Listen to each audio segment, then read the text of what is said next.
Okay, Sandy, thanks for speaking to us. We'll start with the Scottish Cup game at the weekend. It was a little bit hairy at times, but I guess the most important thing is we're through and we're into the next round.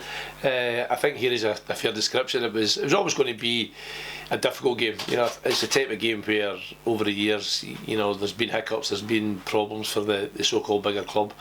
But it was all about attitude, and our attitude was good, to be fair. We made one or two mistakes in the game with the goals, but credit to Bucky, they had a real go at us, which you would totally expect.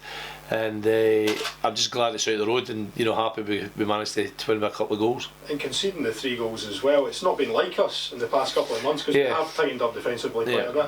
Yes, I think it was a different type of game, and you know, we're probably a wee bit more open than we've been recently. And the plus is we managed to score 5 goals, and we could have scored more. But losing 3, you know, is far from ideal, and it's something that, you know, we're aware of, put it that way, and we've been working on it this week to make sure that, you know, it'll be a different type of game anyway against here, but make sure that doesn't happen again. So we're through, and it's Alloa away in the next round. What's your thoughts on the time? It's a wee bit away yet, so you put it to the kind of the back of your mind, but it could have been worse to draw, that's for sure. It'd have been great if it'd been at home, but when you look at the big teams, you know, the top league teams that are in the draw now, to avoid them and your own league and get a team from a lower league, then you can't be too disappointed with that. As I say, preferred to have been at home, but away to Alloa, it's a good pitch now, it's a new one. We played there pre-season, so we know a wee bit about them, and it's one that we can go and do well on.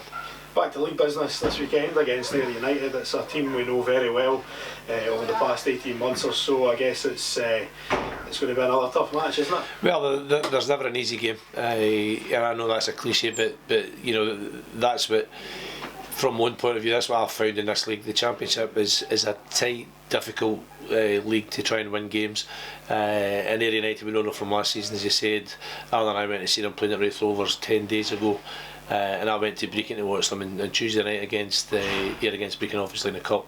So we know exactly about how they'll play. We know they've got good players. We know we're capable of beating them, and again it's back down to make sure we've got the right attitude. But we're at home, so that should make a big difference. And we've already played them once this season, getting a draw down there at Somerset Park. It was just what you were saying, that was another tight match, wasn't it? I think looking back at that game, I think, you know, we probably edged it and we should have got all 3 points. But credit to Ayr, you know, as I said, you know, we know them, they're well organised, they've got a bit of spirit about them, and they're a big strong team. So you know, you've got to make sure when you get chances against them, you go and score the goals. But down there away from home, you could easily say a point's okay, but we felt we should have got 3. But there's been several games like that this season that we need to try to make sure we get all 3.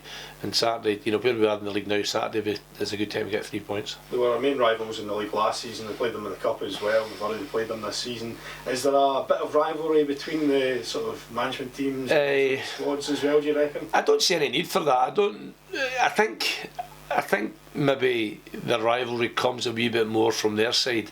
I think the fact that we've had the edge, in general terms over the past 18 months or so, I think they get a bit frustrated the fact that we've came up against them and we're coming out on top most of the time. So they're maybe a little bit frustrated from that. But you know, we've got to focus on it just as normal, and it's not really about the management side. It's about the players in the park. And 2 wins on the trot before going into this game, and then after that we've got Morton and Queen of the South. Are you viewing these as winnable games?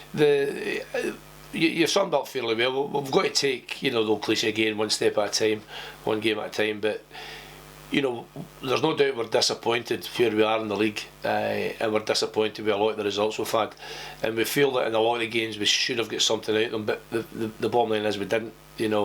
So we're coming up against teams now who, if we want to challenge top 4, get in certainly the top half of the league, then it's games that are coming up that you mentioned, Ayr United at home, Morton at home, Queen's away. We need to try to take as many points as we can from them, and if we can do that, then we're back in the mix at the top end. And finally, let's talk about a wee bit team news for the weekend. I know Andy Geoghegan's suspended, which is obviously going to be a disappointment. How are we looking on the injury front as well? Well, Andy's injured anyway, so he's done his ankle, so the suspension maybe came at a good time. Gavin Riley's still out, and Big Ben's obviously out longer term, so they're 3 are definitely out. Hoppy and Ryan Williamson are getting back into the scheme of things a little bit. They're a wee bit away yet, but we've got the squad from last week all available, and same from the week before, so hopefully they'll we can get the right team from that group and go and get a good positive result.